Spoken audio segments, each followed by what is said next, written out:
नमो भगवते वासुदेवाय नमः। ओम नमो नारायणाय नमः।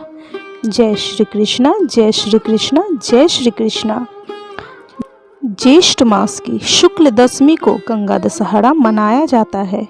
इस दिन सुबह सवेरे गंगा स्नान करते हैं और गंगा जी में दूध बताशे चढ़ाकर गंगा जी की पूजा की जाती है। इस दिन भगवान भोलेनाथ जी के शिवलिंग की भी पूजा का विधान है। तो बंधुजनों, आज हम माँ गंगा के इस पृथ्वी पर अवतरण की कथा सुनेंगे। आज गंगा दशहरा के दिन माँ गंगा का किस प्रकार पृथ्वी पर आगमन हुआ था, जन्म हुआ था, उसकी कथा सुनेंगे। इस कथा को सुनने मात्र से आपको गंगा स्नान का पुण्य फल प्राप्त होगा। तो चलिए कथा प्रारंभ करते हैं। बोलिए जय माँ गंगा, जय माँ गंगा, जय माँ गंगा। प्राचीन समय में अयोध्या में सगर नाम के राजा राज करते थे। उनकी दो रानियां थीं, केशनी और सुमति। केशनी से अंशुमान नामक पुत्र हुआ और सुमति से 60,000 पुत्र हुए।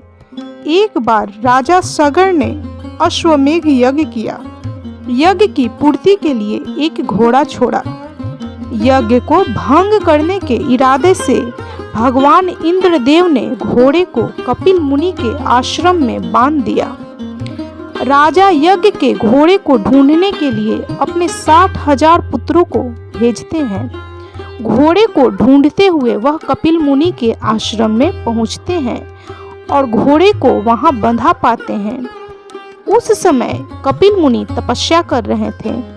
राजा के 60,000 पुत्रों ने कपिल मुनि को चोर चोर कहकर पुकारना शुरू किया। कपिल मुनि की तपस्या भंग हो गई और राजा के सारे 60,000 पुत्र उनके क्रोध की अग्नि में जलकर भस्म हो गए। केशनी का पुत्र राजा की आज्ञा से अपने भाइयों को ढूंढता हुआ आश्रम पहुंचा, जहां महात्मा गरुड़ ने उसके भाइयों के भस्म होने की बात बताई। गरुड़ जी ने यह भी कहा कि यदि तुम अपने इन भाइयों की मुक्ति चाहते हो तब गंगा जी को स्वर्ग से इस पृथ्वी पर लाना होगा, लेकिन अभी तुम अश्व को ले जाकर अपने पिता का यज्ञ पूर्ण कराओ। इसके बाद गंगा जी को धरती पर लाने का काम करना।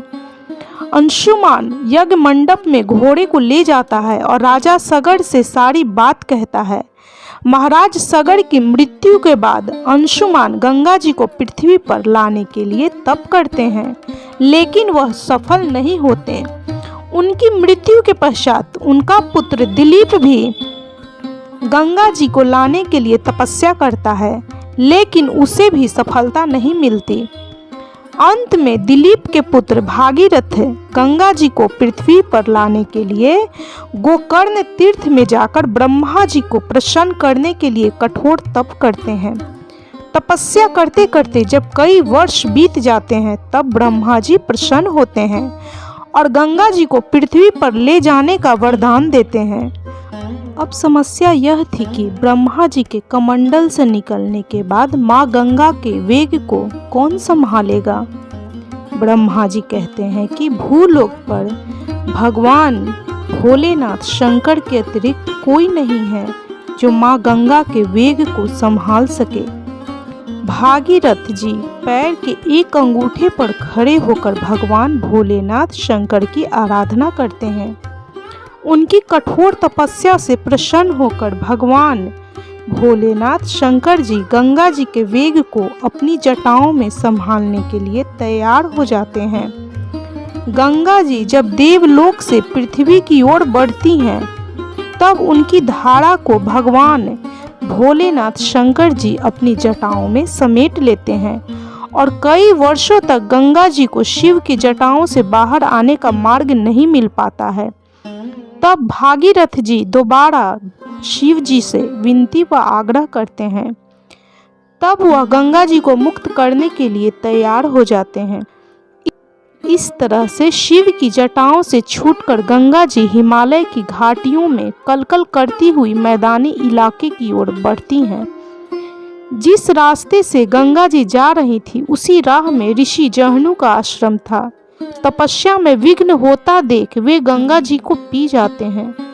भागीरथ के प्रार्थना करने पर ऋषि अपनी जांघ से गंगा जी को बाहर निकाल देते हैं। तभी से गंगा जी को जहान पुत्री अथवा जाह्नवी भी कहा जाता है। इस प्रकार अनेकों स्थलों को पार करती हुई जाह्नवी ने माँ गंगा ने कपिल मुनि के आश्रम पहुंचकर राजा सगर के 60,000 पुत्रों के भस्म अवशेषों को ताड़कर मुक्त किया। उसी समय ब्रह्मा जी ने प्रकट होकर भागीरथ के कठोर तप तथा सगर के 60,000 पुत्रों के अमर होने का वर दिया।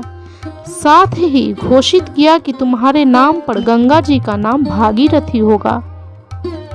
अब तुम जाकर अयोध्या का राज संभालो। ऐसा कहकर ब्रह्मा जी अंतर्ध्यान हो गए और उस दिन से गंगा दशहरा पर्व मनाया जाने लगा। तो बंधुजनों, इस तरह गंगा दशहरा स्नान का यह कथा संपन्न हुआ। बोलिए जय माँ गंगा, जय माँ गंगा, जय माँ गंगा। माँ गंगा इस कथा को सुनने वाले, सुनाने वाले या जिसके द्वारा भी इस कथा का कोई और सुने, उसके घर में सुख शांति और समृद्धि लाएं। बंधुजनों, यह कथा माँ गंगा का जन्म की यह कथा आपको कैसी लगी कमेंट जरूर करें। यदि कथा अच्छी लगी हो तो कृपया लाइक, शेयर और सब्सक्राइब जरूर करें।